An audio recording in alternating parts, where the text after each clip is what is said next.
कि सफलता आपको दस्तक तो देती है, सफलता आपको बुलाती तो है। अब आप इसे किस रूप में समझते हैं? सफलता आपको आकर्षित भी करेगी, अपनी तरफ बुलाएगी, दस्तक देगी, लेकिन आप कितनी बार उसे टालेंगे? यह शैथिल्य जो है वो आपको मार सकता है। वहीं पे ये जो हड़बड़ाहट है वो आपको खत्म कर सकती है। मित्रों, दूध उफनेगा तो उफनना तय है। अब आप ये तय करें कि कितना बचा सकते हो और कितना बहा सकते हो। आपके पास अपना क्या है, इसी को आप अपना 100% माने। अगर आपने तुलना करनी शुरू कर दी, किसी के पास है उससे 100% आपने अपना मान लिया।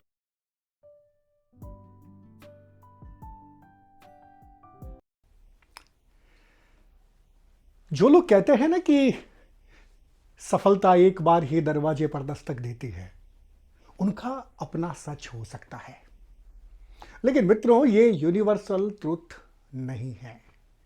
सफलता हमेशा ही सयानों और समझदारों के लिए लालायित रहती है। हां, यह सफलता का दुर्भाग्य होता है कि वह कामचोर, चापलूस और तिकड़मियों के हाथ में चली जाती है। ऐसी सफलता वस्तुतः भ्रूण हत्या की शिकार हो जाती है। ऐसी सफलता लंबी दूरी तक सफलता भी नहीं रह पाती, जो तिकड़म, चापलूसी और कामचोर लोगों के हाथों में पड़ जाती है। लेकिन हमें क्या करना चाहिए कि हम सफलता को आकर्षित कर सकें? क्योंकि मेरा ये मानना है कि सफलता आपको दस्तक तो देती है, सफलता आपको बुलाती तो है। अब आप इसे किस रूप में समझते हैं? सफलता आपको आकर्षित भी करेगी, अपनी तरफ बुलाएगी, दस्तक देगी, लेकिन आप कितनी बार उसे टालेंगे, उस आवाज को सुन नहीं पाएंगे, या सुन करके अनसुना कर देंगे, या अपने कपाट खोल देंगे। ये तय आपको करना है, और इसी को कहते हैं अवसर नहीं चूकना। अगर आप अवसर चूकते हैं तो सफलता का एक जो जरिया होता है, सफल होने का जो एक माध्यम होता है, उसको आप चूक जाते हैं। और जब मैं अवसर को मौका कहूंगा तो शायद आपको लगेगा कि मैं आपको यह कहना चाहता हूं कि मौके का फायदा उठा लेना चाहिए। तो बिल्कुल, कौन नहीं उठाता मौके का फायदा? हां, मौके की ताक में रहना गलत है, लेकिन मौके का फायदा उठाना गलत नहीं है, क्योंकि मौका आपको मिला है और आपने अगर उस मौके का फायदा नहीं उठाया, क्योंकि मैंने पहले कहा था ना कि सफलता आपको आकर्षित करेगी, सफलता दस्तक देगी, द्वार खटखटाएगी आपके, आपने द्वार खोला और फिर आपने बंद कर दिया, मुझे नहीं चाहिए, तो हो सकता है कि सफलता तिकड़मियों के हाथ में चली जाए, कामचोरों के हाथ में चली जाए, चापलूसों के हाथ में चली जाए, और इसके दो नुकसान होंगे। सफलता लंबे समय तक सफलता नहीं रह पाएगी, क्योंकि उसे कड़ी से कड़ी नहीं मिलेगी। क्योंकि एक बार तो तिकड़मियों के हाथ में आ सकती है, चापलूसों के हाथ में आ सकती है, कामचोरों के हाथ में आ सकती है, लेकिन सफलता को बनाए रखना बहुत जरूरी होता है। वो सफलता कैसे बनाए रखी जा सकती है जो कामचोरों के हाथ में आ जाएगी? कड़ी से कड़ी जोड़ना कहते हैं ना, तो सफलता को हमेशा आगे बढ़ाना ही श्रेयस्कर होता है, उसकी जिंदगी होता है, वरना जैसा कि मैंने कहा भ्रूण हत्या के शिकार सफलता हो जाती है। तो आप मौके की ताक में न रहें, बिल्कुल ताक में मत रहें कि मेरे को मौका मिला और मैंने झपट लिया, दबोच लिया, पा लिया। ये पाया हुआ, ये हासिल किया, ये दबोचा हुआ ज्यादा समय तक नहीं रहना है। लेकिन अगर आपको मौका मिलता है कुछ करके दिखाने का और आपने उस वक्त अपना दरवाजा बंद कर लिया, अगर आप ऐंठ गए, अगर आपने कहा नहीं मैं तो ये नहीं करने वाला, तो फिर हो सकता है कि ये दोनों तरफा नुकसान हो, आपको भी नुकसान हो और सफलता को भी नुकसान हो। लेकिन यहां पर यह सच नहीं है कि यह आखिरी बार होगा। मैं हमेशा कहता हूं आखिरी कुछ नहीं होता। एक बार फिर अगर आप में प्रतिभा है, अगर आप में कौंध है, अगर आप में आगे बढ़ने की ललक है, तो सफलता के रास्ते आपको मिलेंगे, सफलता आपको आकर्षित करेगी और सफलता आपके द्वार खटखटाएगी। तो अवसर के लिए तैयार रहना है। हो सकता है कि आपका यह सच हो कि मुझे वो जो द्वार खटखटा रही थी सफलता, वो मुझे नहीं चाहिए थी, लेकिन आपको यह जताना पड़ेगा कि आप एक खास सफलता के लिए तैयार थे और आपने एक समय आया जब दस्तक हुई, दरवाजा खोला और सफलता आपने पाई। लेकिन इन सब के लिए जैसा कि मैंने कहा कि मौके की ताक में मत रहें।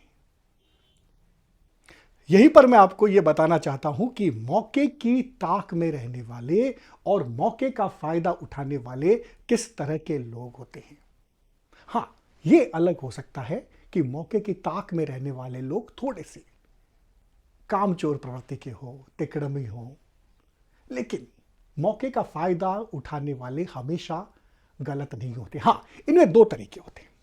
पहला तरीका होता है कि ये लोग बहुत सतर्कता से काम करते हैं और पूरी की पूरी योजना के साथ अपने कार्य को अंजाम देते हैं, और दूसरे लोग बहुत सहजता से अपना काम करते रहते हैं। सतर्क रहना अच्छी बात है, लेकिन जो लोग सतर्क रहते हैं वो अपनी एक गलती की वजह से चर्चा में आ सकते हैं। उन्हें यह कहा जा सकता है कि इनसे यह अपेक्षा नहीं थी कि ये गलती करेंगे। लेकिन जो सहजता से काम करते रहते हैं उनकी हजार गलतियां भी माफ हो जाती है। तो मित्रों, हड़बड़ाहट में कुछ नहीं होगा। आप सतर्क रहें लेकिन हड़बड़ाएं नहीं। आप सहज रहें, लेकिन बार बार रिजेक्शन भी तो ठीक नहीं है ना। इतना खारिज क्या करना।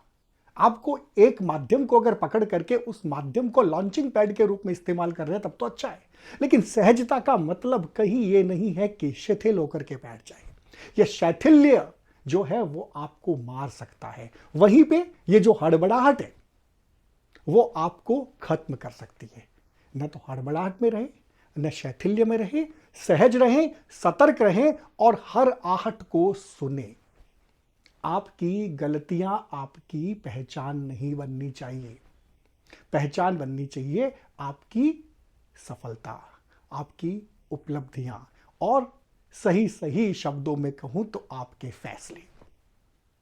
ये जो अपन संभव और असंभव कहते हैं ना, ये सिर्फ जज्बे का कमाल है। आप किसी को संभव भी बना सकते हैं और आप ये मान के भी चल सकते हैं कि ये असंभव है मेरे लिए। मित्रों, दूध उफनेगा तो उफनना तय है। अब आप ये तय करें कि कितना बचा सकते हो और कितना बहा सकते हो।